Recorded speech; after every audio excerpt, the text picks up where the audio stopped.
హరివరాసనం. ఈ స్తోత్రం శ్రీ అయ్యప్ప స్వామి యొక్క మహిమను, కరుణను, సౌందర్యాన్ని వర్ణిస్తుంది. ఇది శ్రీ అయ్యప్ప స్వామి ఆలయంలో రాత్రి దేవాలయం మూసే ముందు పవళింపు సేవలో భాగంగా ఆలపించే పవిత్రమైన స్తోత్రం. ఈ స్తోత్రం సంస్కృతంలో రాయబడింది. ఈ గీతాన్ని రాసింది శ్రీ కంబకూడి కులుత్తూర్ అయ్యర్. 1923లో ఈయన ఈ గీతాన్ని రచించారు.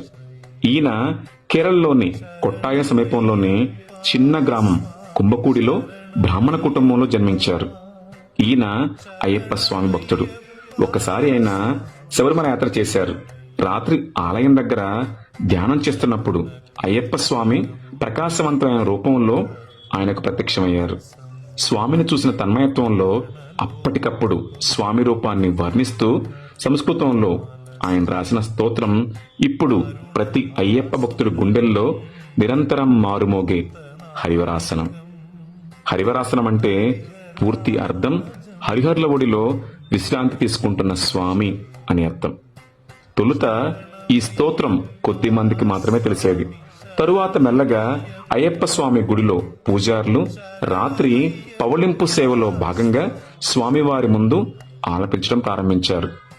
1975లో వచ్చిన స్వామి అయ్యప్ప అనే మలయాళ సినిమాలో సంగీత దర్శకుడు జి దేవరాజన్ ఈ స్తోత్రాన్ని ప్రముఖ గాయకుడు శ్రీ కేజే యేసుదాస్ గారితో పాడించారు.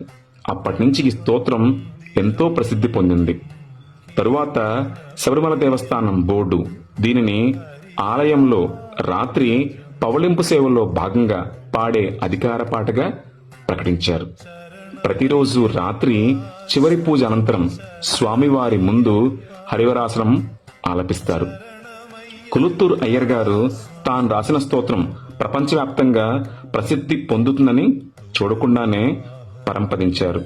అయితేనేం ప్రతి అయ్యప్ప స్వామి భక్తుడి గుండెల్లో కొలువై ఉంటారు ఎప్పటికీ మరెప్పటికీ. స్వామి శరణం, స్వామి శరణం, స్వామియే శరణమయ్యప్ప.